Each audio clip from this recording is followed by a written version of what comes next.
Hello everyone, how's it going? So some depressing news, especially for me. Resistance 4 was pitched by Insomniac, but PlayStation turned it down. Remember, this is the company that tried to invest heavily into live service games, and after Concord horribly failed, they decided to cancel even more live service games like a God of War live service game, and there was also a Spider-Man multiplayer game. They canceled a bunch of titles, and it was just like, honestly, I don't like to take joy in people losing their jobs ever, but the leadership for PlayStation who decided to head all this, I'm glad that they just either got canned or they're no longer working in leadership positions. Insomniac Games wanted to develop Resistance 4, but PlayStation turned it down. That's according to soon-to-be president of Insomniac Games, Ted Price. I feel like Ted Price doesn't get enough credit for his visionary within the gaming industry. Like, the guy was an absolute giga chad. He headed Insomniac Games, founded the studio, and the studio went on to create Spyro the Dragon, Ratchet and Clank, the criminally underrated Sunset Overdrive before they were acquired by PlayStation. That a lot of people don't realize that they did have an Xbox exclusive with Sunset Overdrive, which was basically Fortnite before Fortnite became a thing. But either way, then they did Spider-Man, and it's just been a giga chat of a studio.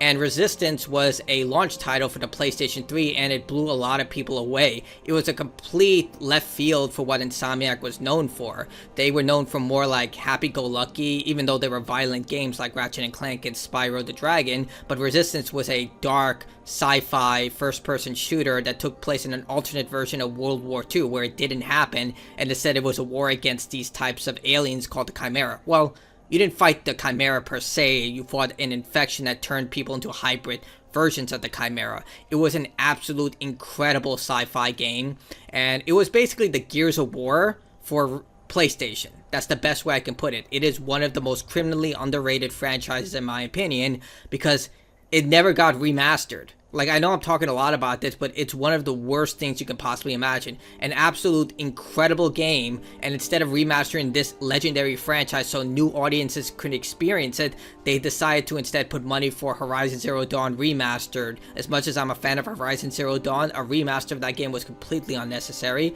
The Last of Us Part 2 remaster, which was just like the content for that game could have been just a free update. But yeah, it's just really upsetting, especially the multiplayer. The multiplayer for these games was absolutely brilliant. Like, there was an entire cooperative campaign for Resistance 2 where you played as normal soldiers fighting against the Chimera using medics, tanks, and DPS. It was absolutely amazing. And I know I talk a lot about it, but I really feel like Resistance doesn't get the credit it deserves because Sony literally never does anything with the franchise. And the fact that Insomniac wanted to make a Resistance 4, given how Resistance 3 ended, look, I like the final level for Resistance 3, but I hated the ending. And the reason I hated the ending is even though you kind of win the war against the Chimera, you shut off this, I won't say what happens, but you basically cut off support from the hybrid chimeras to the pure chimeras, who are the ones leading the invasion. You still had to face like hundreds of thousands, millions of chimera soldiers who were still on the planet with advanced technology that far exceeded anything that humans had. On top of it, humans were on the brink of extinction. It was literally it's literally the Swarm and the Locust from Gears of War. Like, for every new Locust, likely they were a human once before. Like, I didn't know about that, but apparently Locust also kidnapped humans and turned them into Locusts, similar to how the Swarm did. So yeah. In a new interview with Kinda Funny Games, Price was asked about his favorite game of his that was pitched but never greenlit. Yeah, I'll share one. Price said after a brief pause, Resistance 4, he continued, "We did a pitch that won, and it was a wonderful concept, and just in terms of timing and market opportunity, it didn't work out." I 100% think that Sony's regretting that choice, because I think a Resistance 4 would have been a far better investment than freaking Concord. But it was a result of a lot of Insomniac team members being passionate and extending the story further, because I do believe that Resistance has set up a really cool alternative history base where anything can happen with the Chimera and where they go and what their origins are. That's the other thing. The main bad guys, the Chimera, we don't know much about them. The only things we know about the Chimera is, one, they were actually the original inhabitants of Earth. That's why in the game you find all these horrific structures that look far more advanced than anything humans have ever created buried beneath the Earth. They were the original inhabitants of the Earth, and then apparently they had to leave the planet. It's hypothesized in the game they left because they were fighting an even more advanced species and they were losing, so they left the planet and buried all this tech within the planet. But when they left the planet, they planned to come back, and guess who was here? Humanity. So they tried to take over the planet, but because they were apparently in a weakened state, because you never fight pure chimera, you only fight hybrid chimera who have been modified humans, which is like, it's really, really screwed up. Like when you play the first game, they go full into the sci-fi horror of this game. When I say this is like Gears of War for Resistance, I really mean it. Price said that they spent a lot of time working on the backstory and brainstorming on where the series could go in the future. Personally, I love the franchise, he said. I was fortunate enough to be the creative director on the first 2 Resistance. I remember many, many moments, good and bad, when it comes to development, and taught us that a lot about how we can elevate ourselves under some pretty difficult situations.